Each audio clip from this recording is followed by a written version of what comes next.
এই জাহান্নাম এই মুনাফিকদের সম্পর্কে আমার আল্লাহ বললেন ইয়া আইয়ুহান নাবিয়্যু জাহিদিল কুফফারা ওয়াল মুনাফিকিনা ওয়াগলুজ আলাইহিম ওয়া বাওয়াহুম জাহান্নামু ওয়া বিসাল মাসির।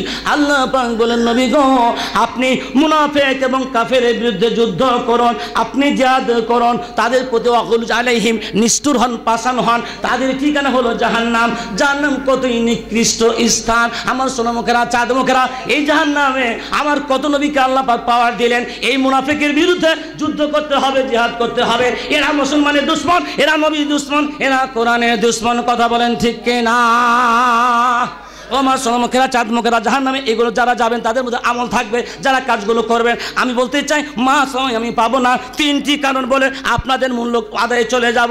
আমার সোনামুখেরা চাঁদমুখেরা মায়েরা বোনেরা খেয়াল করুন। আল্লাহ নবী যখন জাহান্নাম থেকে জান্নাত আর জাহান্নাম থেকে ফিরে আসলেন, বক্তব্য হলো আল্লাহ নবীর পক্ষ থেকে মহিলারা নবীর কাছে দৌড়িয়ে গেলেন, ইয়া রাসূলুল্লাহ ইয়া হাবিবাল্লাহ বক্তব্য শুনলাম গো নবী, কিন্তু বক্তব্য শুনে কলিজা আগুন লেগে গেল গো নবী। আমরা কি করে নারীরা জাহান্নামে এত বেশি দেখলেন, কি কারণে জাহান্নামে আমরা এত বেশি হলাম, কি কারণে তো জাহান্নামে আমরা গেলাম? নবী গো কারণগুলো একটু বলে দিন। আমার নবী বললেন মহিলারা শোনো, তোমাদের জাহান্নামের কারণ যাওয়ার কথা আমি জিবরিলকে জিজ্ঞাসা করলাম, জিবরিল তুমি বলো বলো এরা জাহান্নামে কেন? মহিলাদের উত্তর আমি জানতে চাইলাম। জিবরিল বলে ইয়া রাসূলুল্লাহ ইয়া হাবিবাল্লাহ গো দয়ার নবী মায়ার নবী, এই মহিলারা জাহান্নামের অধিবাসী হয়েছে তিনটা কারণে। আরো কয়েকটা কারণ ছিল, আমি তিনটা বলবো। এক নম্বর কারণ, যে সমস্ত মহিলারা অল্প সম্পদে যে নারীর মন ভরে না, সামান্য সম্পদে যে নারীর মন, স্বামী কি তার কলিজা ঠান্ডা করতে পারবে? যদি গরিব মানুষ হয়, রিস্কওয়ালা হয়, ভ্যানওয়ালা হয়, সেনজিওয়ালা হয়, বলেন তো ওই ব্যক্তি ড্রাইভার ওই স্ত্রী কি কলিজা ঠান্ডা করতে পারবে? একটা দামি শাড়ি দিতে পারবে?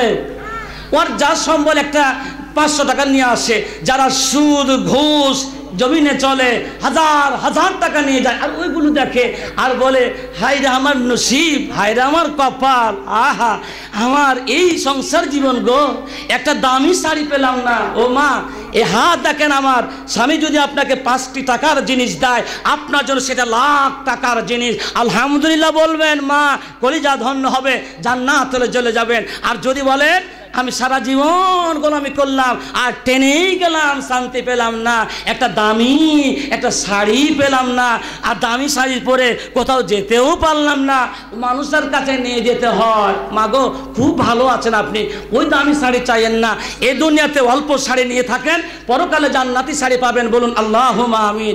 ও মা বোনেরা, কসবার মা বোনেরা, আপনাদের কাছ থেকে কিছু হাজার হাজার টাকা কামনা করে আমার চন্দনা গ্রামে আদার জালসা ছিল, সুতরাং সেখানে আপনাদের মতন মহিলারা, আমার মায়েরা চাদর থেকে প্রায় 35,000 টাকা দিয়েছে। সুবহানাল্লাহ বলেন। সুতরাং আমি মাদের কাছে বলবো, আমার ওই মসজিদে জালসা থেকে আপনার দ্বিগুণ, সুতরাং টাকা দ্বিগুণ আসতে হবে। আপনাদের আমানতদারি হিসাবে যে দায়িত্বশীলরা যাবে, আপনাদের 200, 100, 500 করে চাদরে রেডি হবেন। আল্লাহ নবী বলেন দান তোমাদের বেশি করতে হবে, তাহলে এই মহিলারা জাহান্নামের আগুন থেকে বেঁচে জান্নাতে যাবে খুব তাড়াতাড়ি। এবার আল্লাহ নবী বলেন, হে আমার সাহাবীরা শোনো, ও দুনিয়ার মহিলারা তোমরা শোনো, যে নারী স্বামীর সাথে ভালো ব্যবহার করে না, ওই নারী জাহান্নামে যাবে। স্বামী মা থেকে আসে, রহিমার মা, ও রহিমার মা, কুণ্ঠেজি কুণ্ঠেজি, কি জি হাসাইলে, একটু পানি দাও, ঠান্ডা গিলাস, ঢালা খাও, ঢালা খাও। কথা বলে, কথা বলে। ওই নারী যদি বলে ঢেলা খাও, ওই যে গিলাস আর ওই কলস খাও, যত পারো খাও, যাওয়ার সময় নাই। বেয়াদব, ওই মহিলা বেয়াদব। কথা বলেন, রাগ করবেন না মা, বলবেন যে জাকারিয়া স্যারকে এত ভালোবাসি, আর জাকারিয়া আজকে এত বড় কথা বললো, মাগো আপনি বাঁচবেন, আমার কথা না, আল্লাহর কোরআনের কথা, নবীর কথা, তাহলে আপনি আমাকে আরো বরকত জানাবেন। আলহামদুলিল্লাহ বলেন। খবরদার, স্বামী যদি বলে এসে যাও, আপনার হাঁড়ি আর, তবে আগুন বন্ধ করে আসেন, মানে আগুন যেন হাঁসেলে না লেগে যায়। কথা বলে, স্বামী ডাকলেনি বাপ আমার স্বামীটা হাও হাও দাউ দাউ করে আগুন জ্বলছে, আর স্বামীদের জন্য কিন্তু আগুনটা যেন নিয়ন্ত্রণে থাকে, এভাবে স্বামী ডাকলে চলে আসবে, অসুবিধা নাই। কি বলো, আপনার একটু পাখা ঘুরালেন, একটু পানি দিলেন, দুটো কথা বললেন, হাজি কি কষ্ট তোমার, কত ঘেমেছো, পাখা কান ঘুরাইলেন, রাজশাহীর ভাষা। এই যে স্বামী বলবে আল্লাহ, স্বামী না বলার আগে আল্লাহ বলবেন ফেরেশতারে, দেখ দেখ আমার এই জুটির ইতিহাস দেখ, ভালোবাসা দেখ, জোরে বলেন সুবহানাল্লাহ। আল্লাহর রহমত বরকত নাজিল হবে ইনশাআল্লাহ, লিল্লাহি তাকবীর। আর মা, আপনাকে যদি আপনার স্বামী বলে রহিমার মা কালকে চলো এক জায়গা যাব, একবারে যেভাবে যেতে হয়, কিনেছি কি, আরে চলো একটা শাড়ি নিয়েছি, শাড়ি কেমন, মশারি, শাড়িটা কি শাড়ি নয়, এটা মশারি, ওকে পরালেই দেখতে পাবে ওর হাত পা বুক সিনা সব। এ কি মানুষ গো, এটা কি জানোয়ার? এটা স্বামী নয়, এটা জানোয়ার। আবার এই জানোয়ার কি করে জানেন, মেয়েকে পাতলা ওড়না কিনে দেয়। কথা বলেন না কেন? এ মানুষ নামের জানোয়ার, এই জানোয়ারের জন্য জান্নাত হারাম। একে আল্লাহ সরাসরি বলবে জাহান্নামে নিয়ে যা। আমার সোনা মুখেরা, চাঁদ মুখেরা, হাজার হাজার বার হাত জোড়হাত করবো, যে স্বামী তার স্ত্রীকে পাতলা শাড়ি পরে বাইরে নিয়ে যায়, যার মেয়েকে পাতলা ওড়না দিয়ে বাইরে নিয়ে যায়, এই দায়ুস।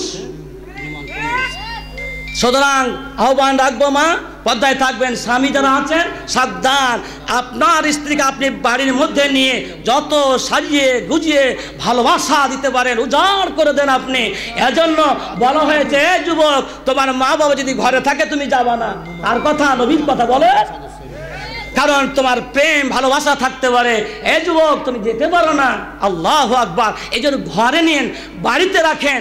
আর মা বোনদের বলবো, আপনি বাইরের কাউকে আপনার বাড়িতে, স্বামীর ওই বাড়িতে আপনি অধিকার দিতে পারেন না। ও বাইরে ঘুরবে, বাইরে চলে যাবে, আপনি বাড়িতে আনলেই শয়তানের একটা অংশ অবস্থান করে। এই জন্য আহ্বান করবো, খবরদার খবরদার। এবার চলুন জাহান্নাম থেকে বাঁচার, জাহান্নামে যাবে ওই শ্রেণীর মানুষ যারা আল্লাহর পথে খরচ করবে না। আল্লাহ পাক বলেন ওয়াফি আমওয়ালিহিম, আল্লাহ পাক বলতেন একটি আয়াতের মধ্যে, আল্লাহ পাক বলেন ওগো দুনিয়ার মানুষেরা, আমি তোমার সম্পদের মধ্যে আমি গরিব এবং অসহায় মানুষের হক দিলাম, অধিকার দিয়ে দিলাম। ভাইরা আমার কথা বলেন, এই মাদ্রাসা ধনী না গরিব? কথা বলেন, ধনী না গরিব, অসহায় না সম্পদশালী? তাহলে এই মাদ্রাসাকে দিতে হবে, কেউ মাহরুম থাকবেন না। লিল্লাহি তাকবীর। আরেকটি কথা আপনাদের সামনে বলতে চাই, আমার সম্মুখে চাঁদ মুখেরা, বিগত কয়েকদিন থেকে মাদ্রাসার জন্য আমার ম্যানেজিং কমিটির সদস্যবৃন্দ এবং জেনারেল সদস্যবৃন্দ অনেক কষ্ট করেছেন। আমার শিক্ষক মহোদয় আজ থেকে আপনার 2-1 সপ্তাহ থেকে ব্যস্ততার মধ্যে তারা জীবনযাপন করতেছে। আপনার শুনে আশ্চর্য হয়ে যাবেন, এই আল্লাহ রহমত, আল্লাহ বরকত নাজিল হচ্ছে, জোরে বলেন আমিন। থাকবে না যেদিন গোরে সাথী, আল্লাহ হবেন চিরসাথী, লিল্লাহি তাকবীর। আমার ইমান বিশ্বাস আছে। গতবার একটা কথা আমি শুনে আশ্চর্য হয়েছিলাম, উনি দান দিয়েছিলেন 1 মণ ধান। আমি সেদিন পরের দিন যাচ্ছিলাম বাইরে, উনি বলছেন হুজুর আমার জন্য দোয়া করলেন। হ্যাঁ, কে তুমি? বলছে আমি 1 মণ ধান দিয়েছিলাম। তো আপনি 1 মণ ধান দিয়েছিলেন ভাই, তখন তো আমি খেয়াল করতে পারিনি। বলছে ধান তো ঠিক আছে আলহামদুলিল্লাহ, তো আবাদ পানি কতখানি ভাই আপনার? আমি যাচ্ছি কিন্তু ওনার সাথে, উনি বলছেন হুজুর আমার 1 কাঠাও আবাদ নাই। আল্লাহু আকবার, 1 কাঠাও আমার আবাদ নাই। তো আপনি 1 মণ ধান দিলেন কিভাবে ভাইজান? থামো বাবা, থামো, বস।